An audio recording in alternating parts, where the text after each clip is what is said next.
The sun hadn't even risen over Manhattan when Brandon Reese stumbled into the penthouse, the faint scent of champagne and someone else's perfume clinging to his suit jacket.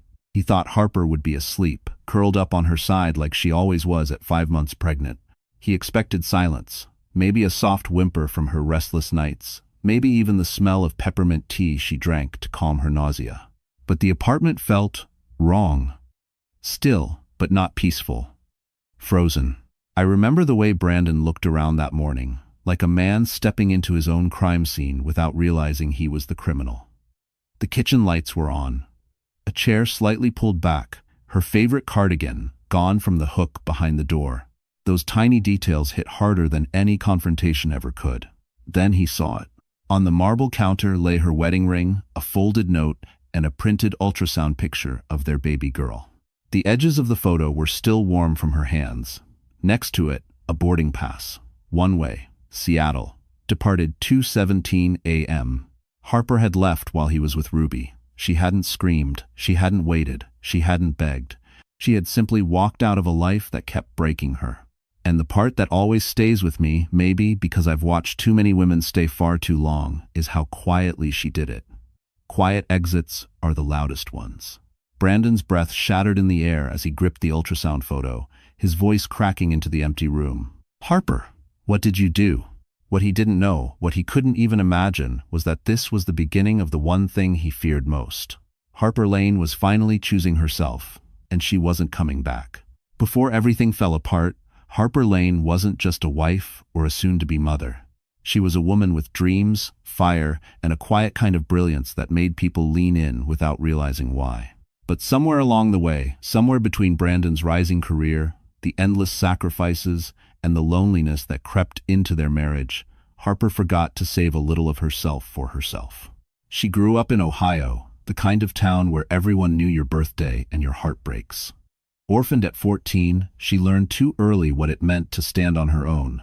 She worked through college, graduated top of her architecture class, and moved to New York with nothing but a second-hand suitcase and a heart full of ambition. That's the version of Harper I wish more people had seen, the fearless one. Because in my experience, the strongest women are the ones who don't look strong until life gives them no other option.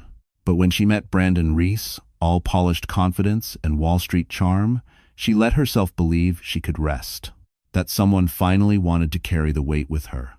For a while, it was beautiful late-night takeout on their tiny balcony, scribbling ideas for her first design project on a napkin, Brandon telling her she was the most talented woman he'd ever met. But success changes people. Or maybe it just reveals them. When Harper found out she was pregnant, she imagined it would bring them closer. She pictured Brandon talking to her belly, attending appointments, making space in his too-busy world for the little heartbeat they created. Instead, he grew colder, distant, irritated by her exhaustion, frustrated that she turned down a project that required travel. "You should focus on the baby," he'd said. But what he meant was, focus on things that don't inconvenience me. Harper started shrinking without even noticing, canceling her clients, cooking dinners he barely touched, convincing herself that his long nights at the office were just work. And here's the part that still stings when I think about it. Harper wasn't weak. She was loyal. She was loving. And sometimes, in this world, those qualities get mistaken for softness instead of strength. She gave Brandon everything, her time, her talent, her future. He repaid her by giving someone else the nights Harper stayed awake, fighting nausea and praying for their baby's health. But no betrayal, no heartbreak, no man, not even Brandon Reese, could erase the truth about Harper Lane. She was built for more than survival. She was built for rebirth. And her rebirth was already on its way. Manhattan had a way of swallowing people whole, especially the ones who believed they were finally getting a grip on it. Harper Lane used to love this city, even when it was unkind. She loved the noise, the endless movement, the feeling that ambition pulsed through the sidewalks like electricity. But as her belly grew and Brandon's affection shrank, the city started to feel colder, heavier, and sharper around the edges. Their penthouse sat high above Madison Avenue, glass windows stretching from floor to ceiling. Anyone else would have called it a dream. But to Harper, it had become a glass cage, silent, glossy, echoing with footsteps that never slowed down long enough to notice her. The place carried Brandon's personality more than hers. Sleek leather couches, chrome accents, a bar cart stocked with limited edition whiskey. He bragged about more than he ever bragged about her work. The one touch of softness, she had added an open sketchbook on the marble table, filled with pencil drawings for a nursery, was always moved out of sight when Brandon's colleagues visited. He didn't want anyone thinking she still had a career worth mentioning. Most days, Harper sat by the window, tracing the skyline with tired eyes. Her pregnancy nausea came and went like unexpected storms, and some mornings she couldn't stand long enough to make breakfast. She hoped Brandon would notice. He didn't. He only noticed when she asked him to come home early. "You're too emotional lately," he'd sigh, tightening his tie. "Pregnancy hormones. You'll be fine." But here's what people don't talk about enough. Pregnancy doesn't make a woman emotional. Being ignored does. Being unseen does. The nights were crueler. Brandon stayed at the office more often. The penthouse lights cast long shadows across the floor, shadows Harper couldn't walk through without feeling the weight of loneliness pressing on her chest. The city glittered outside like it was mocking her billions of lights, not one of them looking back at her. Still, she tried. She tried to keep the apartment warm, to keep conversations soft, to make space for him even when he offered none for her. But Brandon had already built his own world, one where Harper didn't fit anymore. The truth is, I always believed New York reveals people, not changes them. And what it revealed in Brandon Reese was a man who only loved the version of Harper that made his life easier.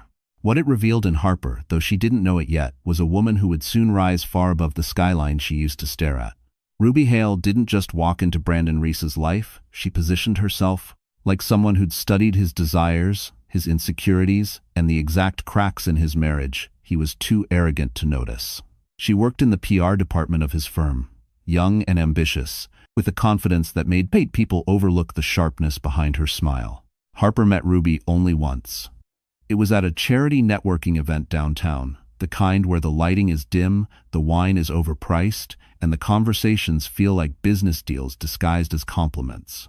Harper was 5 months pregnant, exhausted, but still trying to show up for Brandon.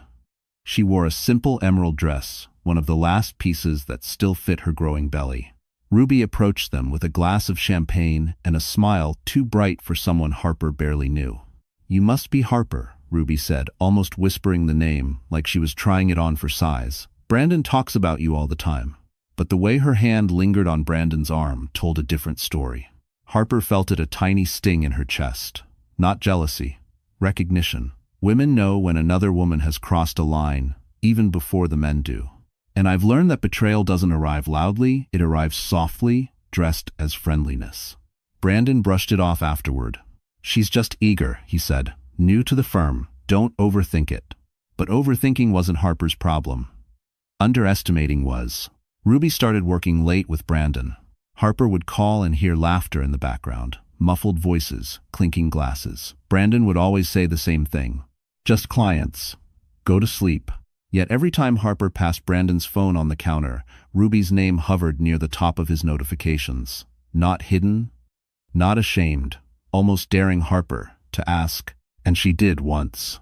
"Is there something going on between you two?" she whispered, hands trembling slightly.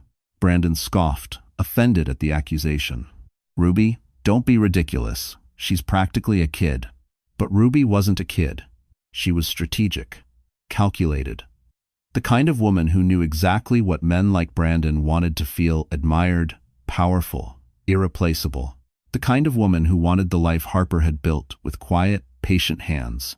Weeks later, Harper would see Ruby again, this time not at an event, but in a video recorded at the Ritz-Carlton suite. And that was the moment Harper Lane stopped being a wife trying to save a marriage, and became a woman preparing to save herself.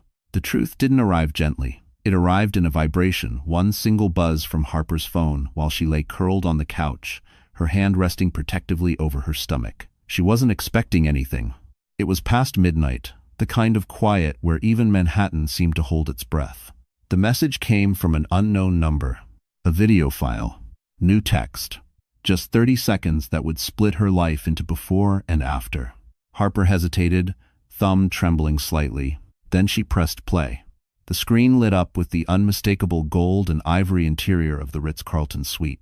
And there they were, Brandon and Ruby laughing, kissing, moving through the room with the careless freedom of people who believed they were untouchable. Ruby's dress was half unzipped.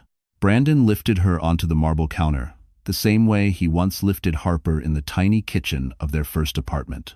Harper didn't scream, didn't drop the phone, didn't even cry at first. She just exhaled. A long, hollow exhale that sounded like a decade of hope collapsing all at once. The video ended with Ruby's voice. "Leave the door unlocked, in case she goes looking for you." It wasn't just betrayal. It was humiliation. It was intentional. And here's something I've learned in life. When a woman sees the truth with her own eyes, the part of her that still hope dies instantly. Harper rewound the video only once, not because she needed confirmation, but because shock has a way of repeating itself like a broken record. Then came the shaking. Her hands, her breath, even her knees. The baby kicked, startled by the rush of adrenaline flooding her body. That was the moment Harper whispered, "I'm sorry, little one. You deserve better than this." Her chest tightened. A wave of nausea crashed through her, but she steadied herself on the counter and walked slow, deliberate steps toward the bedroom. Something inside her had shifted. Broken, yes, but also awakened. Her marriage wasn't just over. It had been over long before this video. Still, betrayal has a way of clarifying things. It stripped away the excuses, the denial, the hope that Brandon would one day come home early, ask about her day, touch her belly with real love. Now she knew he never would. And what Harper Lane did in the next hour, the quiet, disciplined way she packed her things, the way she closed the front door for the last time, would change everything. Because at that moment, she wasn't leaving Brandon. She was saving herself. Harper didn't remember walking back to the bedroom. Trauma has a way of blurring the edges of time, turning minutes into fog. 1 second she was staring at the phone, and the next she was sitting on the edge of the bed, her hands pressed against her face as if she could block out the reality crashing over her. The penthouse felt cavernous. Every sound echoed the hum of the refrigerator, the distant city noise, her own fractured breathing. She tried to inhale, but her chest wouldn't rise. She tried to cry, but the tears wouldn't fall yet. Shock can be quiet like that, paralyzing rather than explosive. She looked down at her belly, round and fragile beneath the soft fabric of her shirt. "Baby, I'm so sorry," she whispered. It came out broken, the kind of apology no mother should ever have to make. Her phone buzzed again, the same unknown number. This time, a message. "You deserve to know." That was the moment the tears finally came, hot and relentless. Her body folded in on itself, shoulders shaking. She wasn't crying for Brandon. She was crying for every night she'd eaten dinner alone.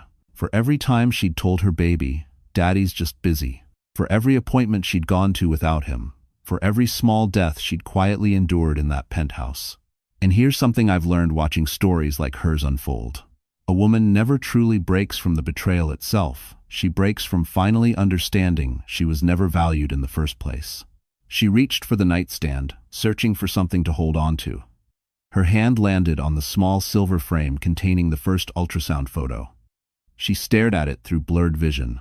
That tiny heartbeat was the only thing keeping her anchored while her world fell apart. But pain doesn't stay still. It moves. It sharpens. It turns into questions. How long had this been happening? How many nights had Brandon lied? How many lies had she swallowed just to keep the peace? Then came the dizziness. A wave of panic tightened around her ribs. She pressed her hand to her chest, reminding herself to breathe. "In, out, come on, Harper," she whispered. The baby kicked again, a reminder that she wasn't alone, a reminder that she had a reason to keep going. She tried calling Brandon once, out of instinct, not hope. The call rang twice, then went to voicemail. She didn't bother leaving a message. Because in that silent bedroom, surrounded by memories that no longer belonged to her, Harper Lane finally understood something. She was living in a life she no longer recognized. And if she stayed, it would destroy her.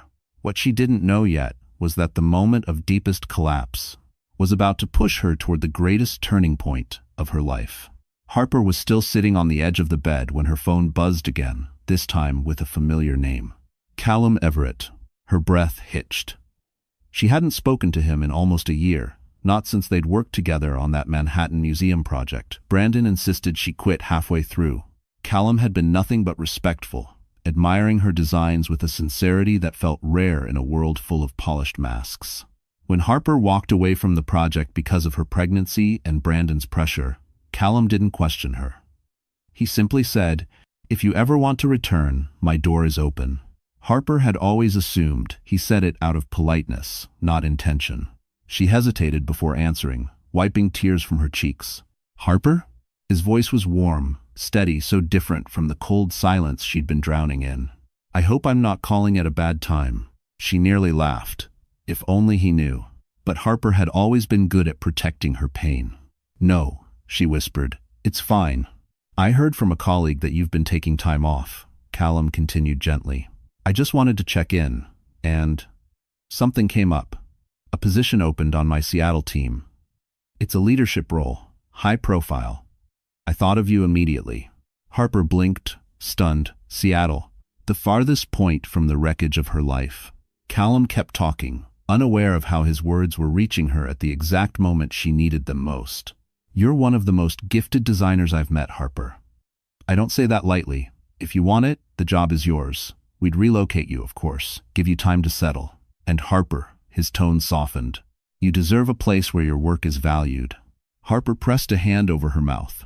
For the first time that night, she felt something other than heartbreak. Possibility. And here's the truth I've learned from watching lives fall apart and rebuild. Sometimes the universe doesn't whisper. It opens a door so wide, you'd be foolish not to walk through it. She didn't tell Callum about the betrayal. She didn't mention the video. She didn't explain why her hands were trembling or why her breath came in uneven waves. She just said, "Thank you, really, I'll think about it." "Take your time," he replied. "Just know it's real, and it's yours if you want it." When the call ended, Harper looked around the penthouse one last time, the cold marble, the untouched dinner plates, the empty hallway leading to a marriage that no longer existed. Then she stood.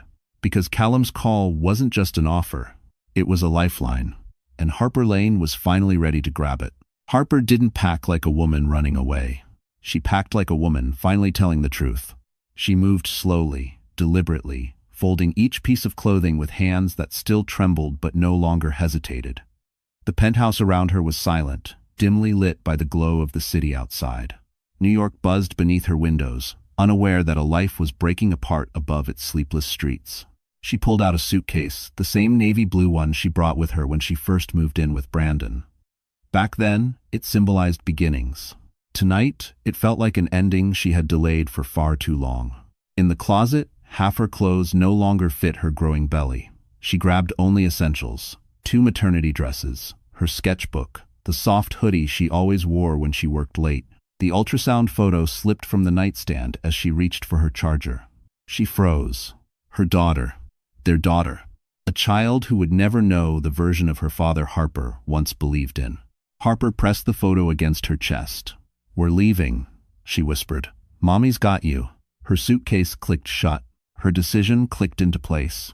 And here's the thing I've seen over and over in women who finally choose themselves. They don't leave because they stop loving. They leave because they start understanding. She grabbed a pen. On the marble kitchen counter, the place Brandon always insisted stay aesthetic, she left 3 things: her wedding ring, the latest ultrasound, and a note with only 5 words. "You won't hurt us anymore." It wasn't anger. It wasn't revenge. It was truth. Harper tied her hair back, pulled on her coat, and looked around the penthouse one final time. It wasn't a home anymore. It was a museum of disappointments, each room echoing everything she had tried, everything she had forgiven, everything she had lost. Downstairs, the doorman greeted her with concern. "Mrs. Reese? Going somewhere so late?" Harper swallowed hard, lifting her chin. "Yes, just a short trip." But she knew it wasn't short. It was permanent. The airport was nearly empty when she arrived. She felt the baby move again, a soft roll beneath her ribs. It felt like encouragement, or maybe permission. At the boarding gate, the attendant smiled warmly. "Seattle? First time visiting?" Harper nodded, exhaling a breath she didn't know she'd been holding. "No," she said softly. "First time starting over." As she stepped onto the plane, something inside her shifted. Not breaking, but rebuilding. Because tonight wasn't the night Harper Lane lost everything. It was the night she reclaimed her life. The plane landed just after dawn, the Seattle sky painted in muted shades of blue and silver. Rain clung to the windows in delicate beads, as if the city itself were offering Harper a quiet, cleansing welcome. It felt nothing like Manhattan, no sirens, no pressure, no shadows of a marriage that had suffocated her piece by piece. For the first time in months, Harper inhaled without feeling pain slice through her ribs. The airport was calm, almost gentle. Harper stepped off the plane, with her suitcase rolling unevenly behind her, one hand instinctively resting on her belly. The baby shifted again, as if sensing they were somewhere new, somewhere safe. Callum Everett was waiting near the baggage claim, hands in his coat pockets, rain glistening on his hair. He wasn't the type to look surprised, but when he saw Harper pale, tired, but standing, his expression softened. "You came," he said. Harper nodded, unsure if she should smile. "I didn't know where else to go." "You came to the right place." Those 5 words landed differently. Not controlling, not demanding, simply true.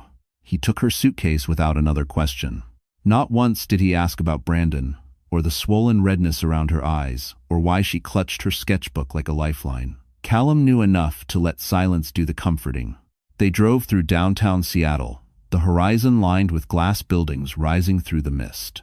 Harper watched raindrops race down the window, each drop erasing another piece of the life she left behind. Callum eventually spoke. "There's an apartment ready for you. Fully furnished. You don't owe me anything for it. Consider it a temporary landing place until you're steady on your feet." Harper wasn't used to generosity without strings. "You didn't have to do that." "I know," he answered softly, "but sometimes people need space to breathe before they can rebuild."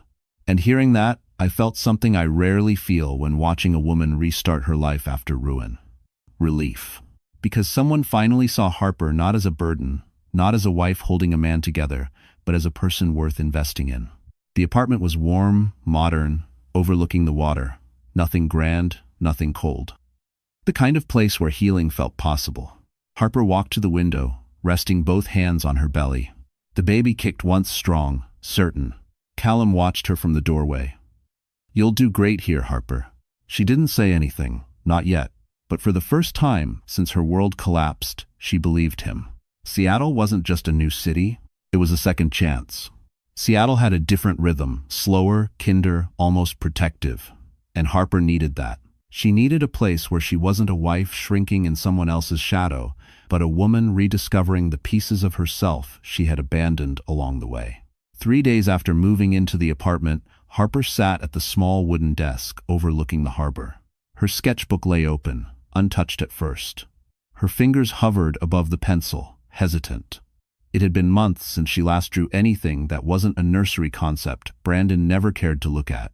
The baby shifted gently beneath her ribs, as if pushing her forward. So Harper began to draw. First, shaky lines, then curves, then structures with emotion and depth. Slowly, her talent resurfaced, quiet but undeniable. When she finally exhaled, she realized hours had passed. The sun had climbed, peaked, and softened again. That was the moment she emailed Callum. "I'm ready to discuss the project." Callum responded within minutes, inviting her to the firm the next morning. Everett Design Group was nothing like the pressure-choked Manhattan offices she'd known. It buzzed with creativity, not competition. People worked with purpose, not fear. Harper felt her shoulders drop the moment she walked in. Callum greeted her with his usual calm presence. "Harper, I want to show you something." He led her into a conference room with floor-to-ceiling windows and placed a folder in front of her. Inside were blueprints for a cultural arts center the city had been trying to develop for years, a project big enough to define someone's career. "We want you as lead conceptual designer," Callum said. "No hesitation, no conditions, no, 'Are you sure you can manage this while pregnant?' Just trust." Harper's throat tightened. I don't know what to say." "Say yes," he replied gently. "Say yes to yourself. And here's the part that struck me on a personal level.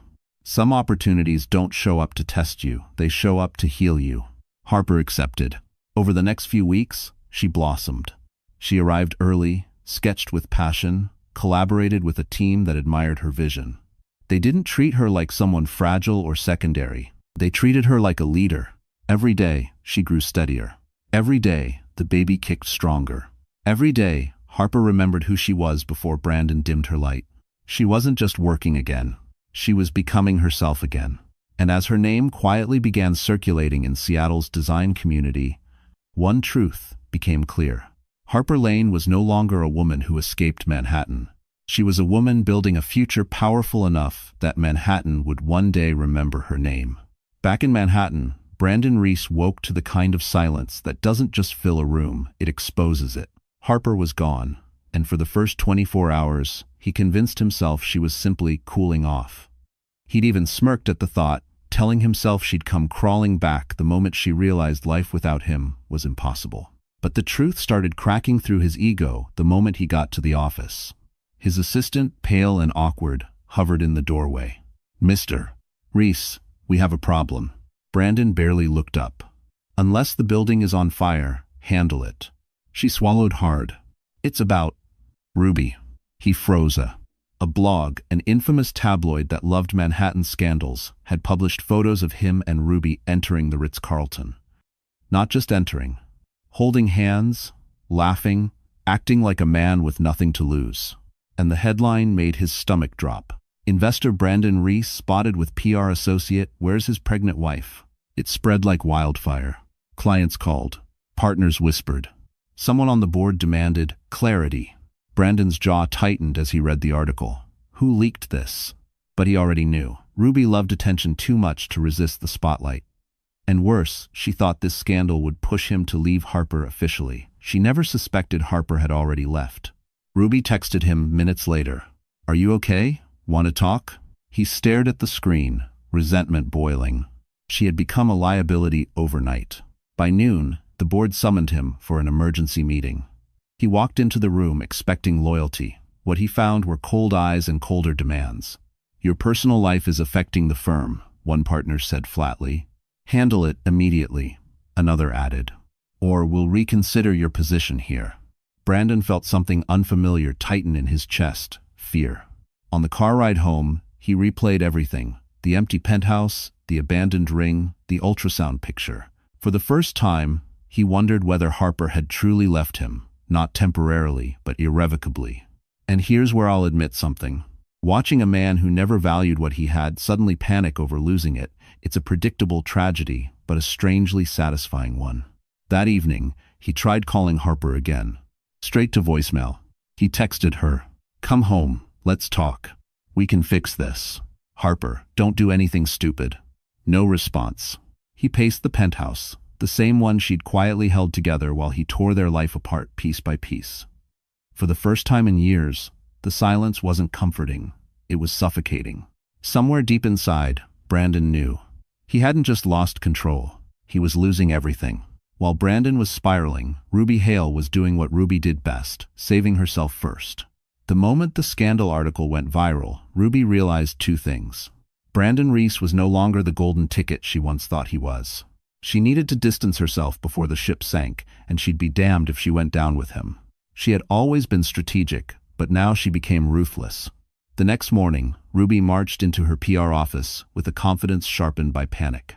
She locked herself in a conference room and opened her laptop. One by one, she imported every message, every photo, every screenshot Brandon ever sent her. The "you looked incredible tonight," the "Harper doesn't understand me," the "wish you were here instead." It wasn't loyalty she gathered. It was ammunition. Then came the final blow. A video clip Brandon had recorded in the Ritz-Carlton suite, laughing, bragging about how Harper will never leave because pregnant women get clingy, not bold. Ruby smirked. She didn't leak it out of revenge. She leaked it because it would guarantee the story became about Harper's tragedy, not her involvement. And in the twisted world of PR, playing the victim is far more profitable than being the mistress. By noon, every entertainment site from New York to Los Angeles had posted the clip. The comments were brutal. "Poor Harper. What a monster. Who cheats on a pregnant wife? His career is done." Brandon stormed into Ruby's office later that afternoon, phone in hand, fury dripping from every word. "What the hell did you do?" Ruby didn't even flinch. "You made me part of your mess. I'm cleaning it up. You leaked private conversations." Ruby crossed her arms. "You leaked your whole marriage. Don't act shocked that someone beat you at your own game. He stepped closer, jaw clenched. You've ruined me. No, Brandon. Ruby tilted her head, a cruel smile flickering. You ruined yourself. I just turned on the lights. And here's the part that stays with me every time I revisit this moment. Karma doesn't always arrive gently. Sometimes it arrives wearing red lipstick and holding a press pass. When Brandon left the office, he wasn't walking, he was stumbling. His reputation, collapsing. His partners, distancing. His control, slipping. And the one person who once would have saved him, Harper, was thousands of miles away, rebuilding a life where his name no longer mattered. For the first time, Brandon Reese felt truly alone. And the fall had only just begun. For a brief moment, Harper Lane allowed herself to breathe. Seattle was giving her space to rebuild. Her designs were flowing, her work was earning attention, and her baby, her little girl, was growing stronger each day. But peace is fragile. And in stories like hers, calm often comes right before another storm. It happened on a Wednesday morning. Harper was in a project meeting when her phone lit up repeatedly. Unknown number, unknown number, unknown number. She silenced it, assuming spam. But then a text came through from her bank, the kind that makes your blood run cold. Urgent. Suspicious withdrawal from joint account. Please contact us immediately. Harper excused herself and stepped into the hallway, heart pounding. When she called, the representative spoke gently, as if bracing her for impact. Mrs. Reese, there have been multiple large withdrawals from your shared account over the last 2 weeks. We attempted to contact your husband with no response. My husband? Harper whispered, nausea rising. I'm no longer. She couldn't finish the sentence. The representative continued carefully. We wanted to confirm authorization. The account is nearly empty. Nearly empty. The savings she'd built. The emergency fund she'd protected. The money she planned to use for the baby's arrival? Gone. Her knees weakened. She gripped the wall for support as her breathing quickened. The baby kicked sharply, responding to her distress. Someone called her name Callum. He approached slowly, reading her expression instantly. Harper, what happened? She handed him the phone, too stunned to speak. Callum's jaw clenched as he read the messages. Brandon drained your account. He wouldn't, Harper began, instincts fighting truth. But she stopped. Of course he would. The man who cheated, lied, and mocked her trust wouldn't hesitate to take what wasn't his. He knows you left, Callum said quietly. He's panicking. And men like him? They lash out when they lose control. And I'll be honest, this moment hit me more personally than the cheating or the lies. Because financial betrayal is its own kind of violence. It's meant to trap you. It's meant to remind you that your freedom has a price. Harper felt heat rise behind her eyes, but she refused to cry. Not now.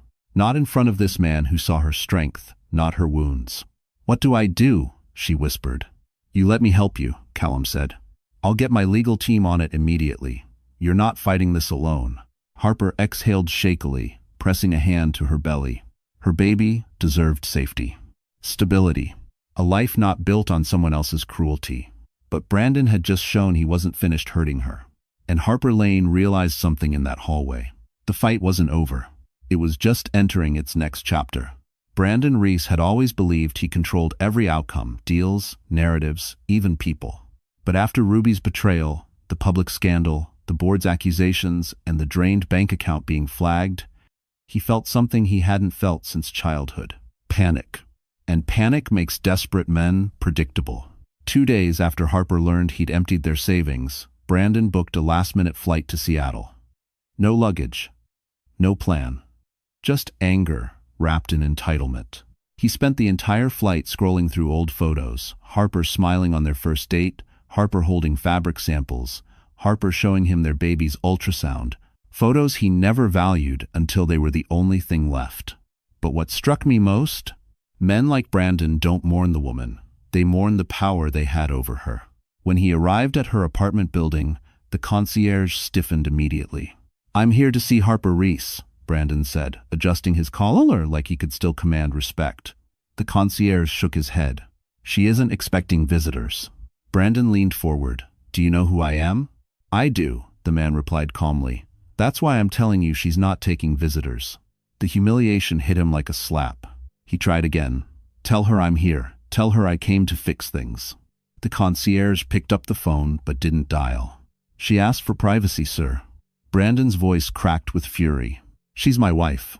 The concierge's answer was the quiet kind of brutal. She doesn't speak of you that way anymore. Brandon stumbled back a step. He waited across the street for hours, pacing, muttering, rehearsing apologies he didn't believe in. He imagined Harper running out, crying, forgiving him. He imagined her begging him to come home. That fantasy kept him warm in the Seattle rain. But then Callum arrived.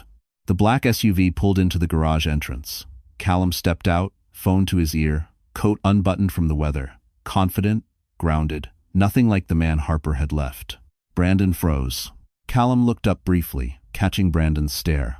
His expression didn't change, no shock, no fear, just immediate understanding. He knew exactly who Brandon was, and exactly why he was there. Callum didn't approach him. He didn't need to. He simply walked inside, the door locking behind him, a silent message. She's protected now. And I'll admit there was something deeply satisfying in that moment. Because nothing terrifies a controlling man more than seeing the woman he underestimated finally being valued by someone else. As the rain soaked through his clothes, Brandon realized what he never expected. Harper Lane wasn't just gone. She was unreachable. And for the first time, he wasn't the one choosing the distance. Brandon didn't leave Seattle. He lingered, obsessing, rehearsing, unraveling. For 2 nights, he sat in a cheap hotel room, scrolling through Harper's social media, zooming in on old photos, convincing himself she still belonged to him. But on the 3rd morning, he snapped. He marched to Everett Design Group, convinced that Harper would finally hear him out, that if he could just talk to her, control the narrative again, things would go back to the way he believed they should be. Inside the lobby, employees froze when they saw him. His name had been circulating online for days, attached to headlines dripping with scandal. He was not a man people wanted to be seen with anymore. "I'm here for Harper Reese," he demanded. The receptionist hesitated, then picked up the phone. Her eyes softened not with sympathy, but with the kind of pity reserved for men who have already lost everything. "Miss Lane is in a meeting," she said. "Lane, not Reese." The correction hit him like a punch. "I'll wait," he snapped. He didn't have to wait long. Minutes later, the elevator doors slid open, and there she was.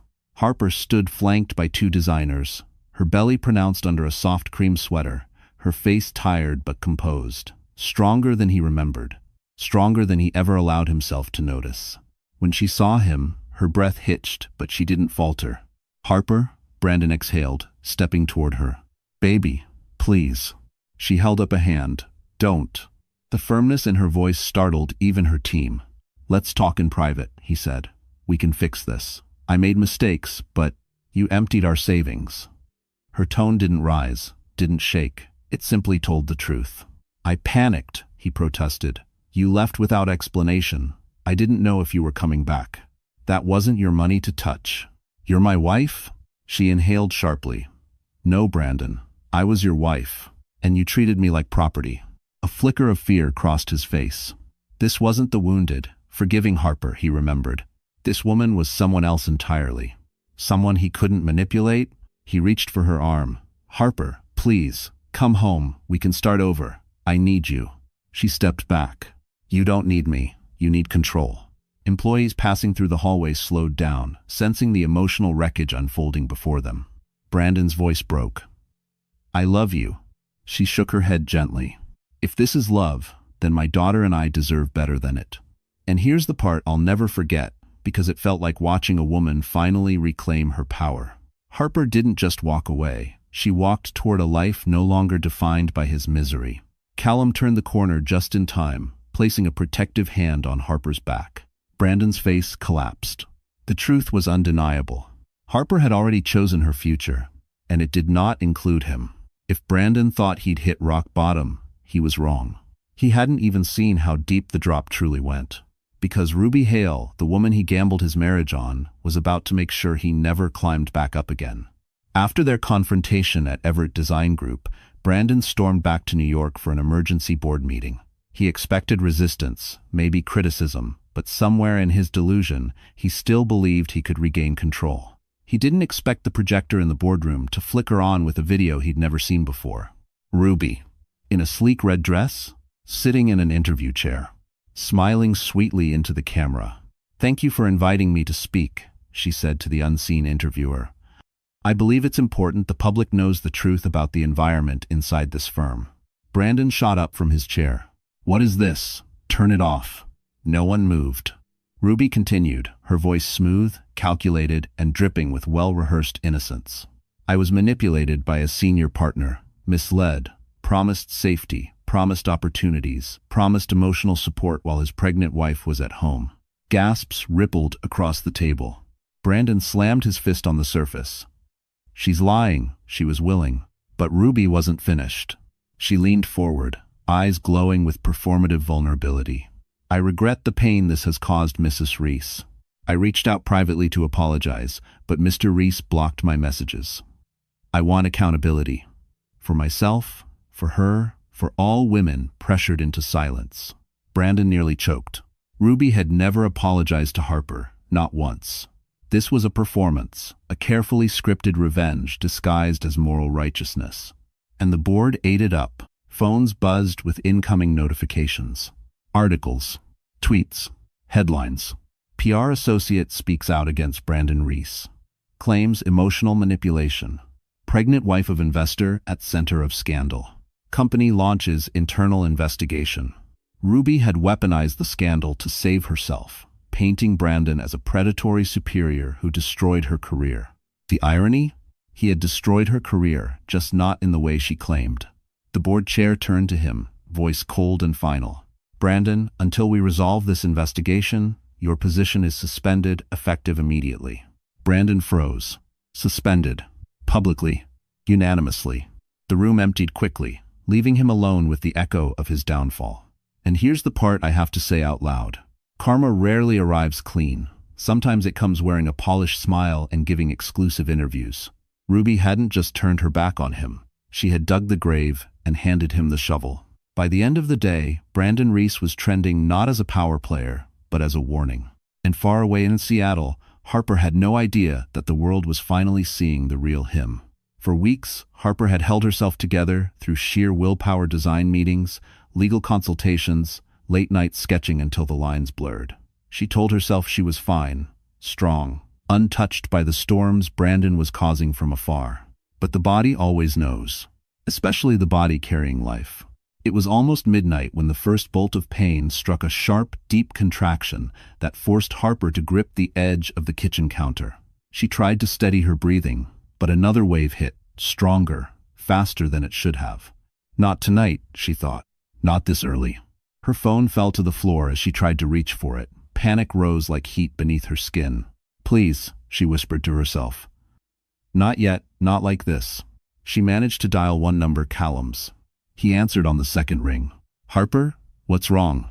I think it's happening," she gasped. "It's too soon, Callum. I'm scared. I'm on my way. Don't move. Don't worry. I've got you." 15 minutes later, though, to Harper it felt like hours, the door burst open. Callum rushed in, breathless, eyes bright with concern. Without a word, he scooped her into his arms as another contraction tore through her. "Just breathe," he murmured. "You're not alone. I'm right here." And I have to admit, there's a kind of beauty in moments when someone shows up exactly the way you always hoped your partner would. Not because they have to, but because they choose to. The hospital lights blurred overhead as doctors rushed her into a delivery room. Everything moved fast, too fast. Nurses called out vitals. Machines beeped. Harper clenched Callum's hand, tears streaming down her face. "Is she okay? Is the baby okay?" Her voice cracked, raw with fear. "You're both going to be fine," he said firmly, though his own eyes glistened. "You're the strongest woman I know." Hours passed in fragments, pain, breath, pressure, fear, until finally a cry pierced the room, small, fierce, undeniable. A nurse placed a tiny, wrinkled, perfect baby girl on Harper's chest. Harper's sob broke open. "Hi, sweetheart, you're here," she whispered, her voice trembling with awe. The baby curled against her, as if recognizing the heartbeat she'd listened to all this time. Callum stepped back, giving them space, but his eyes softened with something close to reverence. "You did it," he said quietly. Harper brushed a tear away. "No, She corrected gently. We did. Because in that moment, in that fragile, luminous moment, Harper Lane realized she wasn't just surviving anymore. She was beginning. 6 weeks after giving birth, Harper Lane stood in front of her mirror, wearing a navy satin gown that flowed beautifully around her curves. She wasn't the woman who once hid her glow to make room for a man's shadow. She was a mother, a designer, a survivor. And tonight, Seattle would know her name.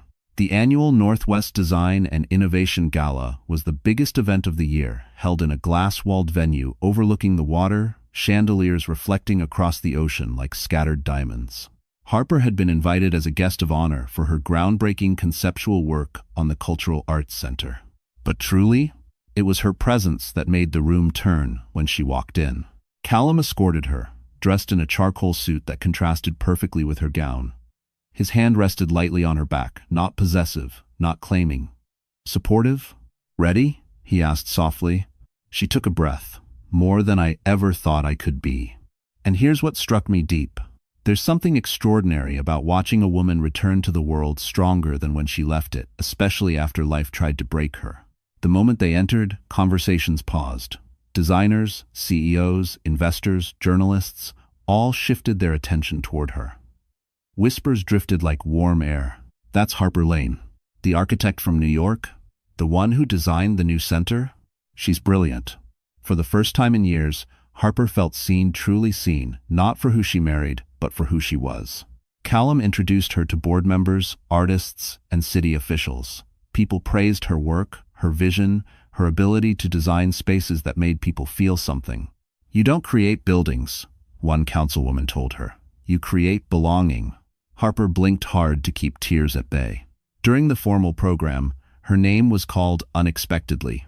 Tonight we celebrate exceptional vision, the host announced. Please welcome Harper Lane. Applause erupted, warm, thunderous, real. Harper stepped onto the stage, heart pounding. She looked out at the sea of faces and felt her daughter's tiny bracelet against her wrist, a reminder of everything she had fought for. She began speaking not about Brandon, not about heartbreak, but about creation, resilience, and the power of rebuilding. I used to design for approval, she said. Now, I design for purpose, for community, for the little girl who made me braver than I ever imagined. The room rose in a standing ovation, and somewhere in the back, unnoticed by most but impossible for me to ignore, a figure lingered in the shadows. Brandon Reese. Watching a woman he once diminished become the woman the world now celebrated. And I'll be honest, there are few sights more satisfying than seeing Karma seated in the back row while Triumph stands at the podium. For Harper, this night wasn't revenge. It was rebirth. Brandon Reese waited outside the gala hall like a ghost, refusing to accept its own death. His suit was wrinkled, his eyes bloodshot, his confidence stripped away layer by layer. Every time someone walked out, he straightened, hoping, praying it was Harper. He didn't have to wait long. She stepped out holding her daughter tiny, sleeping, wrapped in a soft cream blanket. Harper's face glowed under the soft moonlight, not from makeup or glamour, but from peace. A peace he had never given her, a peace he had never allowed her to feel. Harper, he said, voice cracking, please, just a minute. She paused, not for him, but because her daughter stirred against her chest. Brandon approached cautiously, as if afraid she might disappear into thin air. She's beautiful, he whispered, his voice trembling. She looks like you. Harper nodded once. She should? He swallowed hard. Can I hold her? It was the softest plea he had ever spoken. But Harper's arms tightened protectively. No, Brandon. You lost that right when you chose someone else's comfort over her existence. His shoulders collapsed. I messed up, he said. I know that, but I can change. I can be better. I need you, Harper. Both of you. Harper studied him quietly, the way someone studies a painting they once loved but no longer recognizes. There was no hate in her expression, only clarity. You don't need us, she said gently. You need redemption. And that's something only you can give yourself. Brandon shook his head violently. Don't do this. Don't shut me out. I can help. I can. No, Harper cut in. You can't. The words were simple, final. Merciless in truth, not cruelty. And here's what pierced me most. Sometimes closure isn't loud. Sometimes it's a woman speaking softly because she no longer has to raise her voice to be heard. She shifted her daughter higher in her arms. She will grow up knowing love, stability, respect, things I begged you to give, things you didn't value until you lost them. Brandon's breath hitched. Harper, I'm sorry. She believed him. But some apologies fix nothing. I hope you find the man you pretend to be, she said softly. For your sake, not mine. Callum walked out then, stopping beside her with natural ease, his hand hovering protectively near her back, not touching unless she needed him. Brandon saw it, the stability, the respect, the quiet devotion, everything he had thrown away. Harper turned toward the car, giving her final words without looking back. Goodbye, Brandon. Not see you later. Not take care. Goodbye. A closed door. A finished chapter. A life she no longer owed him. Brandon sank to the pavement as the car pulled away, the reality crashing down at last. Harper Lane wasn't coming back. Not now. Not ever. Seattle's early summer sunlight spilled gently into Harper's apartment as she stood by the window, her daughter sleeping against her chest. The city was waking up softly, warmly, without the harsh edges of the life she left behind. For the first time in years, Harper felt something unfamiliar but unmistakable. Safety. Not the fragile kind. The earned kind. Her phone buzzed with an email notification. It was from the Seattle Arts Council. Your final design has been approved unanimously. Construction begins in October. Harper's hand flew to her mouth as tears welled. The project she once feared she wasn't strong enough to lead was now a reality, her reality. Behind her, the door clicked softly. Callum entered, carrying 2 coffees, and smiling, the kind of smile that didn't ask anything of her, didn't take, didn't demand, just existed, warm and steady. You're up early, he said. I got the email. His eyes brightened. Harper, that's incredible. She nodded, unable to speak for a moment. Her daughter shifted in her arms, tiny fingers stretching toward the light. Harper kissed the top of her head.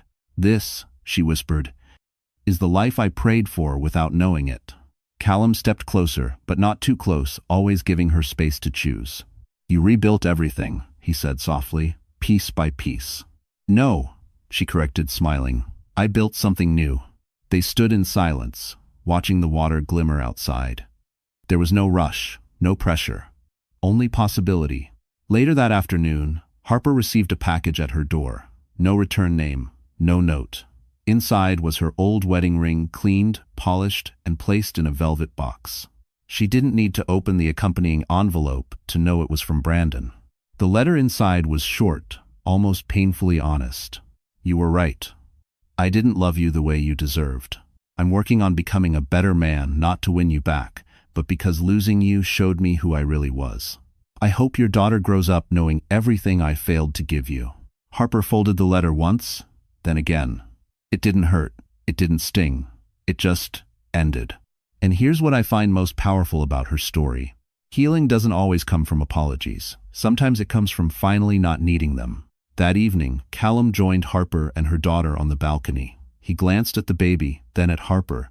I'd like to be part of her world, he said gently, if you ever want that. Harper met his eyes. Not rushing. Not afraid. Simply ready. I think, she whispered, we already are. Below them, Seattle shimmered, steady, hopeful, hers. Harper Lane didn't just get a happy ending. She earned it. And the life she built was the kind no one could ever take away again. So, that's where our story closes tonight.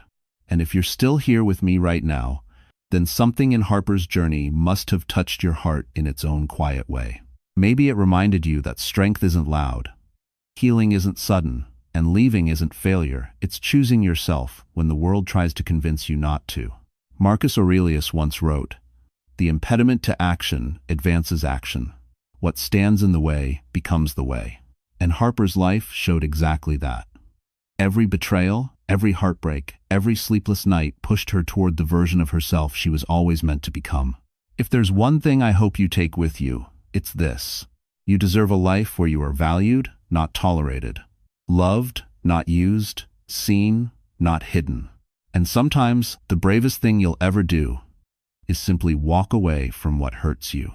If Harper's story gave you courage, comfort, or even just a moment of reflection, then let's keep growing together. Hit the like button, share this with someone who might need it tonight, and subscribe so you don't miss the next journey we walk through side by side. You're not alone, and your story isn't over yet.